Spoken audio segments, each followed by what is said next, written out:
Hello everyone, I'm Siddharthan.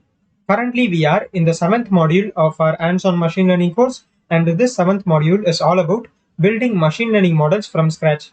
In my previous videos, I have explained you what is the intuition and math behind a logistic regression model, and the last video was on how to build a logistic regression model from scratch in Python. So in that video, I have shown you how you can write this code for logistic regression using class where we have created logistic regression as an object. So in today's video, let's try to use this model. Let's try to train this model using a data set and we can make predictions with it. Okay, so that is the agenda for today's video. And for this purpose, we are going to use the PIMA diabetes dataset. Okay, so this is one of the standard datasets that we often come across in machine learning. So we will use this particular dataset to train our logistic regression model. Where if we train that model, we can find whether a person has diabetes or not. So that is the end goal of this particular dataset.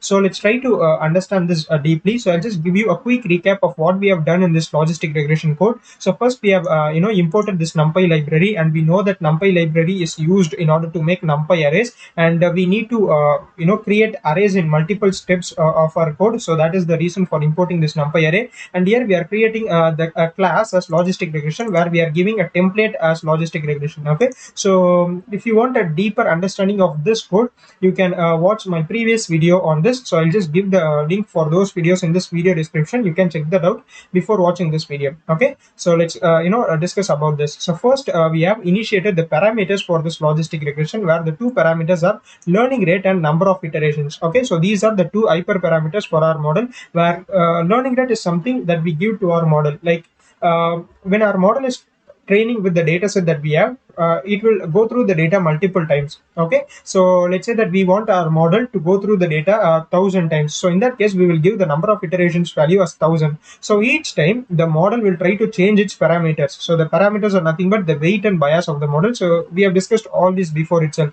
So we need to change this weight and bias value repeatedly during this 100 iterations. Okay, and in each step we will change the value for weight and bias, and the amount of change that we want to give to our weight and bias is nothing but the learning rate. Okay, so these are the two hyperparameters of the model, which are learning rate and number of iterations. So in this define init, we will try to initiate these two parameters. Okay, so that is the first part of the code. Then we will try to build the fit function. So the purpose of this fit function is to train the model. So we will try to fit the data set that we have to our model. So in this case, the model is logistic regression. So it is just like plotting a curve with x-axis value and y-axis value. It is as simple as that, where your x-axis value will be the features and your y-axis value will be your target column. Say for example, in the diabetes dataset, you will have various features like what is the age of the person, what is the blood glucose level, what is their BMI, and so on. So these are nothing but the features which we will take as x, and y is a target column. So target column is whether the person has diabetes or not. Okay, so that is our target column. So when you give these two values, your model will try to fit to this data. So that is a second step. So here m represents the number of data points that you have. Let's say that you have about 700 data points in your data set. So we will represent that 700 as m, and n represents the total number of features. So as I told you before, there will be features like age, BMI, etc. Okay, so you can consider this m as the number of rows in your data set, and n as the total number of columns in your data set. So I have mentioned all these things here. And then we will initiate the weight and bias value of our model. So generally we will initiate with the value 0, and this x is nothing but the data that we have, the feature. So x represents the feature and y represents our target column. And then we will implement our gradient descent algorithm. So gradient descent is used in order to arrive at the most optimum weight value and bias value. So for this we will create a for loop, and as I told you before, we will give some number of iterations. So this iteration number can be 100, 1,000, or whatever number you want. Okay, and based on the number of iterations, the model will go through the data again and again for that specified number. Okay, and it will try to update the weight and bias. So it will try to change the weight and bias to check which weight value and which bias value is the most optimum one. So that is this part of the code. And then we finally write this update weight, which is used to update our weight and parameter of the model. And we know that this y-at equation is nothing but our sigmoid equation. So we know that logistic regression is based on this sigmoid equation. which is given by y cap is equal to 1 divided by 1 plus e power minus z, and z is equal to wxd. So that is our next step, and we will try to find the derivatives dw and db, and this dw and db is used. So this is the formula for dw and db, and this is used in order to implement gradient. So we will try to write these four equations in Python. So these are that four equations. Okay, the four equations that I've shown you. And once you do all those things, so once the for loop has run with all these code, it will find the optimum value for our weight and bias. And finally we have the predict function. So this predict function is used to give us the value of y, that is whether the person has diabetes or not, that class. So it will try to predict that class given the value of x. So if you give all the features like the age, BMI, glucose level, etc., it will tell you whether that person has diabetes or not. So that is the purpose of this predict function. And as you might know, this y cap is what is the probability that your y value is equal to 1. Let's say that if a person has diabetes, in that case your y value is equal to 1. If a person does not have diabetes, in that case the y value will be equal to 0. So we are just labeling the output. So your y cap is the probability. So what is the probability that your y value is equal to 1? So that is your y cap. So your y cap value can lie between 0 and 1, because we know that probability values generally lie between 0 and 1. Okay, whereas your y can only take two values, either 1 or 0. So we are trying to find this y prediction, which is nothing but basically the y at value. And once we find this, if your y cap value is greater than 0.5, we will take that as 1. Okay, if your y cap value is less than 0.5, we will take that as 0. So these are the labels for our prediction. So that's what is represented by this part of the code. And if you don't understand things clearly in this particular code, so you should watch the previous video. Okay, so I have given a detailed explanation on this. So that's what we have did in this class logistic regression. This is the code that we have written. So there are two things that I need to mention you. So there are some errors in this code. So as you can see here, in this for loop, while we implemented gradient descent, we need to give self dot number of iterations. Okay, so I have missed that in my previous video. So you need to do this particular change. So self dot number of iterations, as we are mentioning this, so we know that number of iterations is one of the hyperparameters of the model. So we are using this parameter inside this logistic regression class. So we need to precede it with this self keyword. And here in the second part, in this predict function, here this self shouldn't be here, because here we are taking a different x. So we are giving a new x, and we are trying to find the value of y. So in this case the self shouldn't be here. So these are the two errors that was in the previous video. So just make a note of it. So before this number of iteration, there should be a self, and there shouldn't be a self before this x in this predict thing. Okay, but in this case, so in this y at, there should be self dot x, but in this predict function we should not include the self. So that these are the two things that I wanted to mention in this particular video. Okay, so I hope everyone is clear up to this point. And now we are going to use this model to train our diabetes data set. Okay, so for this we need to import some libraries. So I have already made a detailed video on this diabetes prediction project, and in this particular video we won't be going in detail about the data processing and how to clean the data and such things. So because I have already made a video on that, and if you want a clear understanding of this diabetes data set and how you can use it, you can watch my diabetes prediction project video. I'll give the link for that video as well in this video description. So for now, the purpose of this particular video is to understand how we can implement the model. Okay, so that's it. So we won't be going detail about this project. So our idea here is to learn the implementation. So first thing we need to do is, in any project, is to import the libraries, import the dependencies that you want. So dependencies is nothing but the libraries that we need for our project. So we are importing the pandas library, sklearn pre-processing. So sklearn library is very important. So pandas library is used to create data frames. So data frames are nothing but they are like structured tables. So it is very useful for us in order to make data processing and other such kind of things. So for data analysis, so for these purposes, pandas will be very useful, because the data set that you have will be in a CSV format. So if you just open in a notepad file, so your data will look something like this. Okay, so we cannot do any analysis or processing in this structure. So we will load this CSV file in a structured pandas data frame. So that is the reason for importing the pandas library, and then sklearn library. So sklearn library, we have some functions like standard scalar, train, test, split function, accuracy score, etc. So I'll explain you what is the purpose of these functions. So for now, just understand that we are importing these functions. Okay, so and then the second step is data collection and processing. And in this you can get this data set in sklearn.datasets, or you can also find this data set in Kaggle. So I'll give the link for this data set file in my video description. You can download it from here. Once you download it, you can upload it, you can upload the data set in your Colab environment. So just click this files option. So you will find this upload option here. So from here you can upload your diabetes.csv file. So I have already uploaded it. Now we can do some processing on it, and we can use this to make predictions.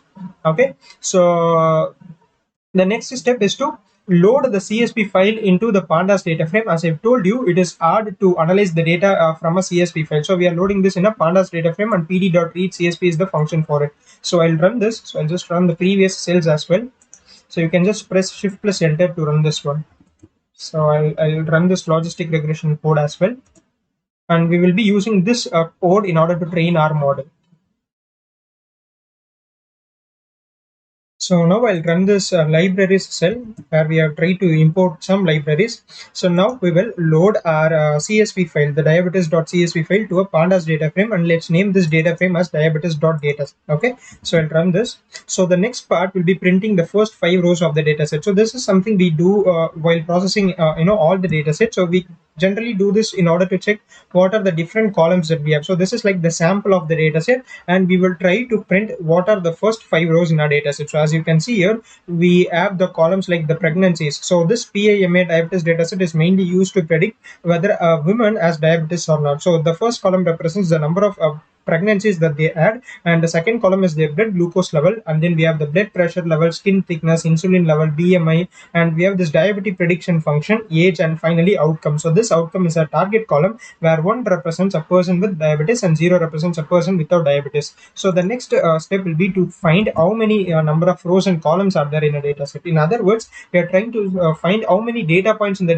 in the data set, and how many features in the data set. So features are nothing but all the columns except this output column. So these are called as our features, and the total number of data points is nothing but let's say that we have 500 different people, and we have the data for 500 different people in this data set, and each line represents the data for each individual. So we have tried to find what is the shape of the data set, which is nothing but the number of rows and columns. In other words, you can think about it as nothing but the total number of data points and the total number of features that you have. So this is nothing but your m and n, where your m is the number of data points and n is the number of features. So that is our next step, and after that we will try to use this describe function. So these are some data analysis part where we will try to find the mean of the mean in each column, what is the standard deviation, minimum value, percentiles, etc. And then we will try to find how many values are there for the target 1 and the target 0. So for the target 0 we have totally 500 data points, and the target 1 we have 260 data points, where 1 represents a person who is diabetic and 0 represents a non-diabetic person. Okay, so I'm not going detailed into this part. As I've told you before, if you want a detailed explanation, watch the diabetes prediction video. Okay, and the next step is to group the data based on their mean values. Okay, so we have grouped the data points of 0 and 1, person with diabetes and without diabetes, based on the mean value for all the columns. You can find all the mean values here. So the one main thing which you can note here is a person without diabetes, who is represented by 0, has a lower glucose level compared to a person with diabetes who has a higher glucose level. So it is obvious here, right? And you can also see that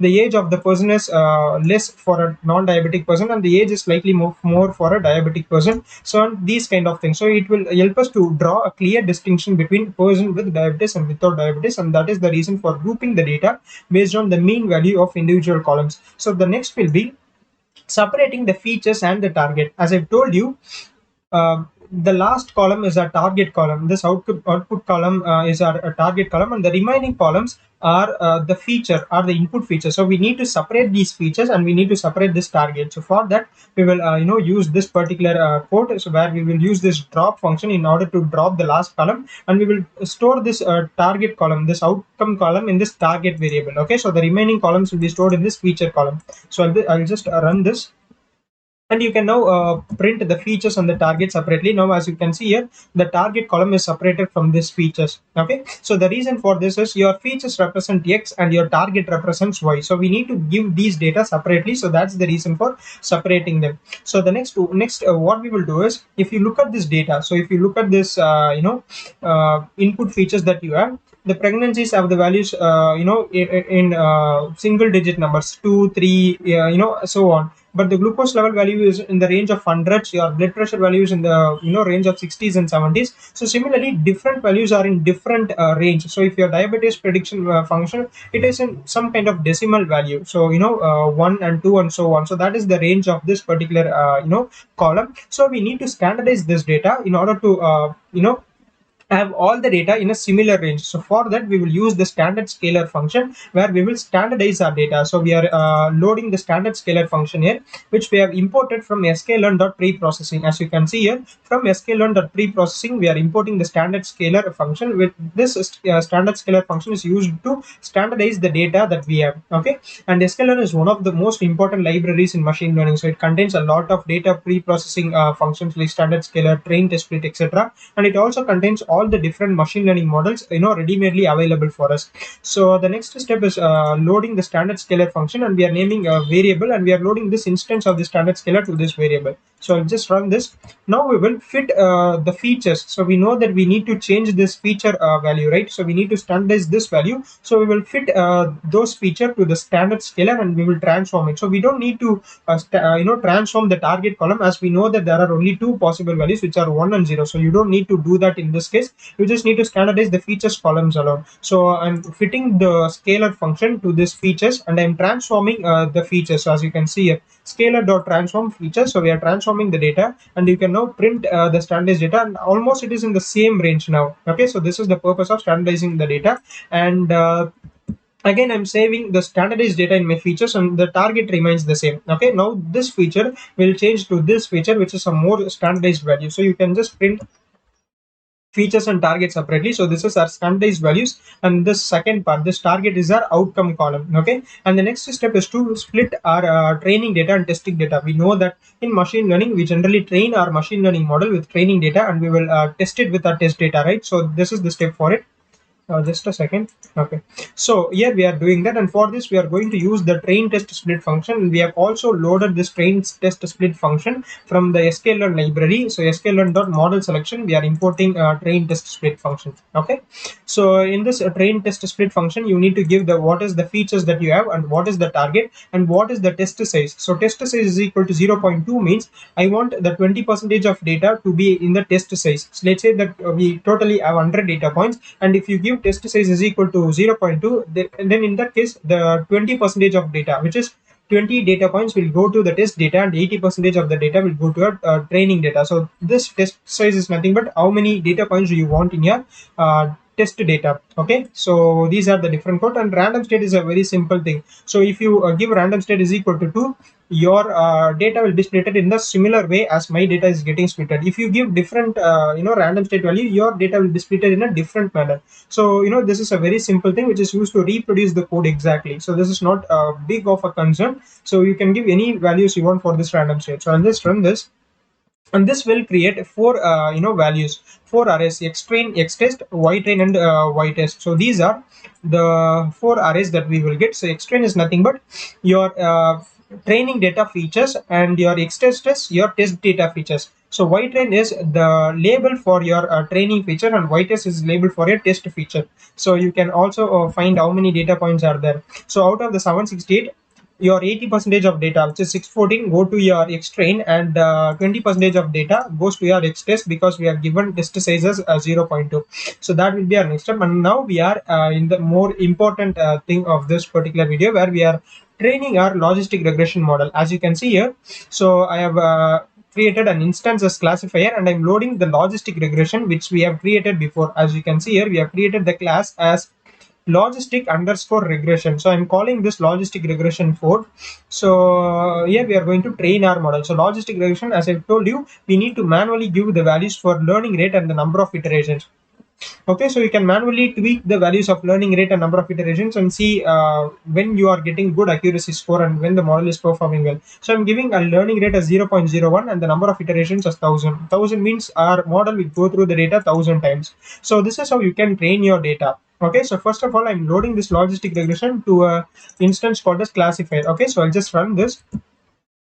Okay, now we need to fit our data to our logistic regression model. So we know that we have created this define fit function, right? So this define.fit function, and within this fit function you need to give two parameters, x and y. Okay, so your x is the features and y is the target, and we know that we need to train our model with the training data, so we will be giving x train and y train. So x train is your training data feature and y train is your training data target. Okay, so we are fitting the model, logistic regression model, to these data set.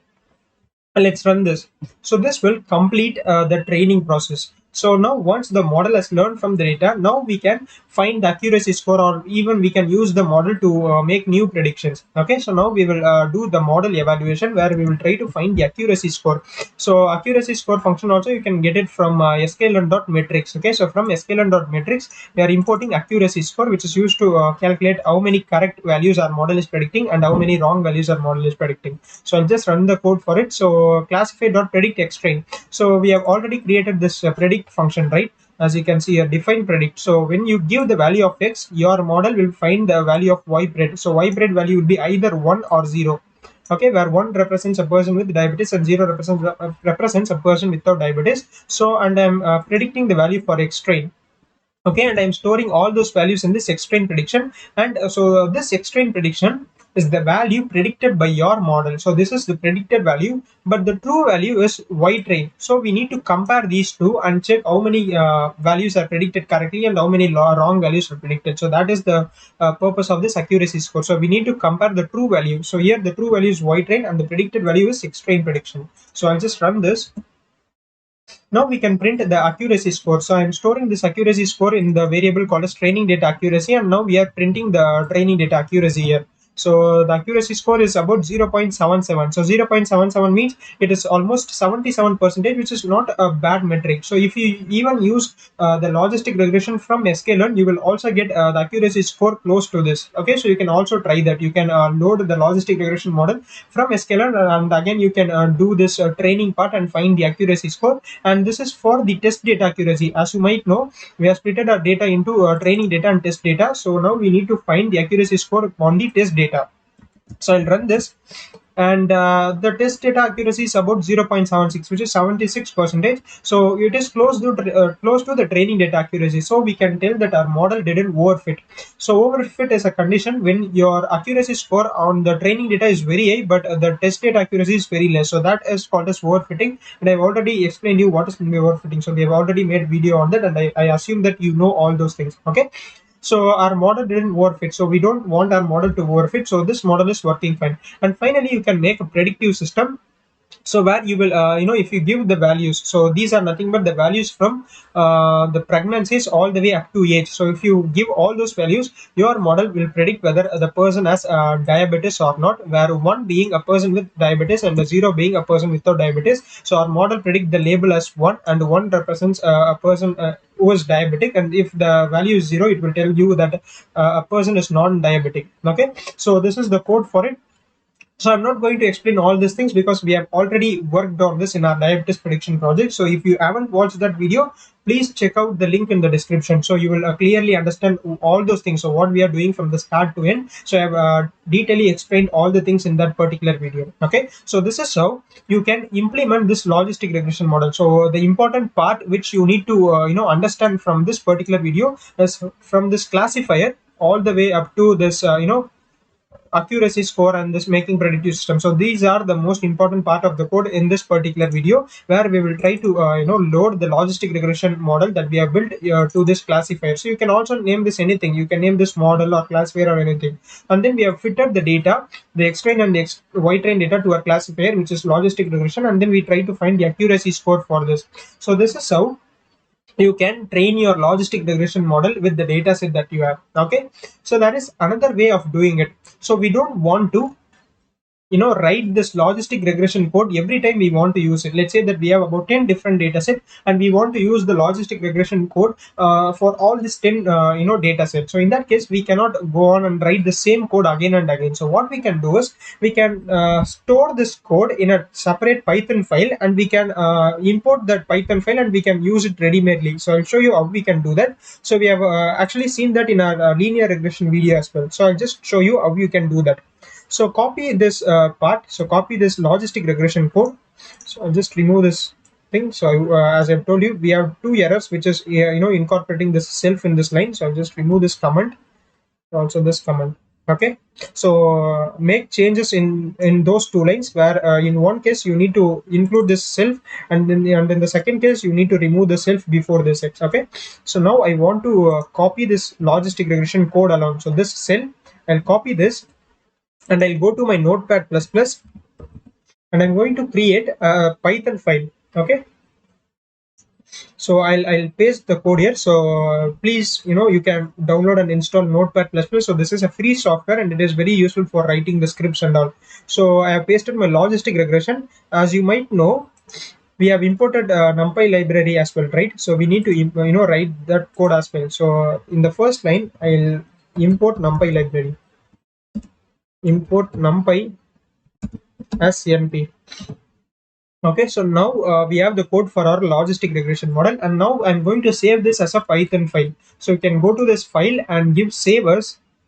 So I'm going to save this in my desktop as, sorry, it's not. Okay, so file, save as. I'll go to desktop, and I'll name this file as log_reg, so which is the short form for logistic regression, and save as type. So you need to save this as a Python file. So come to this save as type, and if you scroll down, you will see the option for a Python file. Yeah, Python file is this, which ends in .py. Okay, so logreg.py, where logreg represents logistic regression. So you will now get the syntax of this Python in your notepad plus plus. So I'll close this. So this is my logistic regression Python file. Okay, so this is the code for it. Now what I can do is, if I have a new project, if I have a new data set, I can just upload my logistic regression code and use that code in order to do the prediction. So it is basically the same code, so the same diabetes prediction code. So I've just removed this logistic regression part. Okay, so other things are just the same.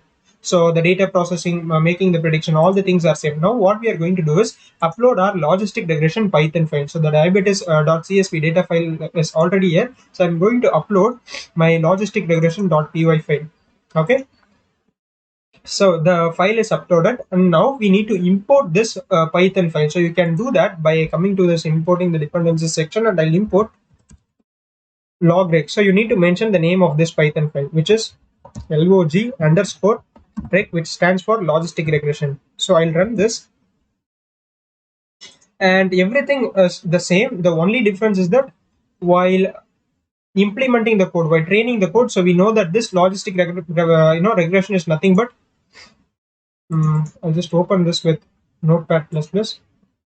As you can see here, so I'm calling this logistic regression, and within this logistic regression, let's do that. Okay, so I'm going to load the instance of this logistic regression from classifier. So in order to do that, you need to mention the Python file that we have imported. So the Python file that we have imported is log_reg, which stands for logistic regression. So just mention it here. So log_reg dot logistic regression. So basically what we are doing here is, okay, so we are calling this Python file, and within this Python file, I want to load this logistic regression class. So that's what I have mentioned in this second part. Okay, so logistic regression, and then we need to give the learning rate and number of iterations. So now this classifier assumes the value of logistic regression, and we know that logistic regression dot fit will train our machine learning model, right? So for that we have mentioned this fit function. So everything is same after this. So this code and this code is, everything is the same. You just need to mention it in a different way, than loading the logistic regression. Okay, so I'll just run all the cells now. So you can go to this runtime and give run all. So all the cells will be executed in order. So similarly, so your training data will be splitted, and everything will go on in the same way.